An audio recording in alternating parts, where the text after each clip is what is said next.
Hi, today I have the pleasure of introducing you to Anthony Savannah.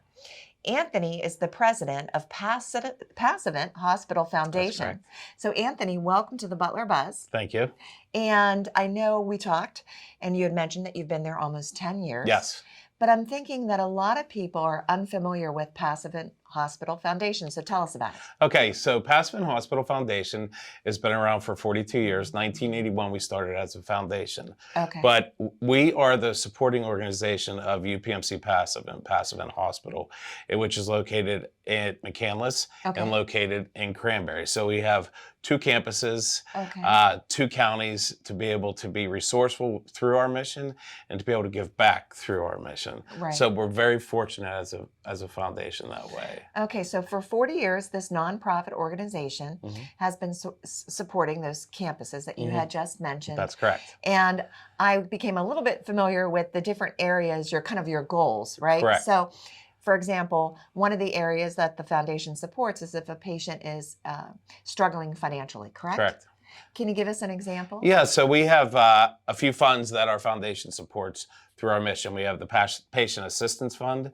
We have the Cancer Care Fund. So if a patient has a need for treatment at the hospital and they need transportation, should they need help with medication, should they need help with aesthetics, maybe through our cancer care program, a wig, if a program's needed for medical equipment. So we help fundraise to offset some of those holes that patients may fall in when they're in the middle of care. Also, if a patient is going home, they might not have the means for food or groceries. We're going to make sure that they're not going home hungry. So that's a few things on many levels that our fund support. Right. And then how do you learn about this? Through the nurses, the doctors, the practitioners that are serving these people? Do individuals come directly to the foundation? So each one of our funds are available on our website. And you can learn about them there.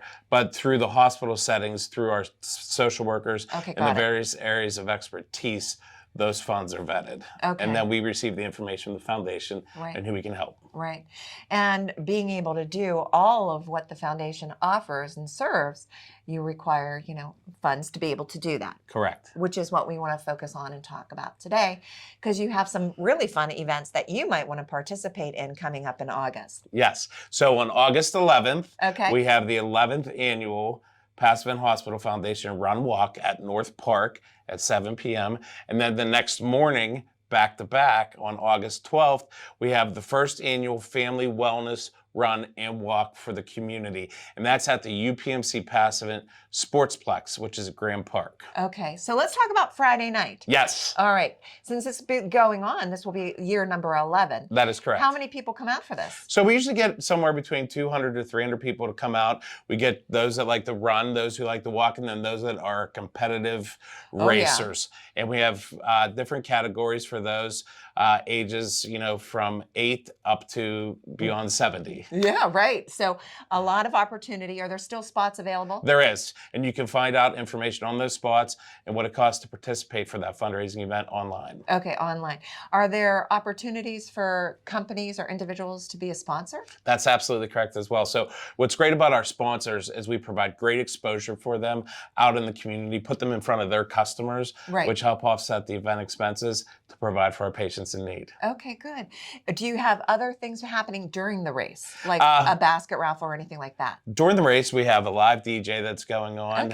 A lot of our volunteers are on the course. We have water stations, various things like that. And then after the race is done, we have a great post-race party in North Park at the Harmer Pavilion for people to enjoy food, Gatorade, water, and just family fun that evening. So it's a great family and community-oriented event. Okay, wonderful. So what led to the next day, having the family wellness walk? Well, with UPMC Passavant being the sponsor at the UPMC Passavant Sportsplex in Graham Park, which you can see that amazing sign as you're coming down the turnpike. As we like to say, we're Passavant proud.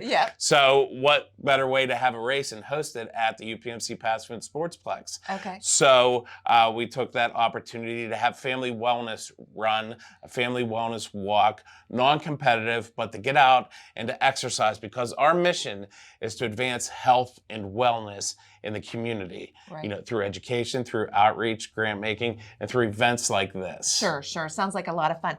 Did I also see that there's kind of like a separate, besides the family wellness walk, then kids themselves can kind of compete? Yes. So for the second year, we're going to have a kids race. Okay. So, and that race is sprinting 50 yards.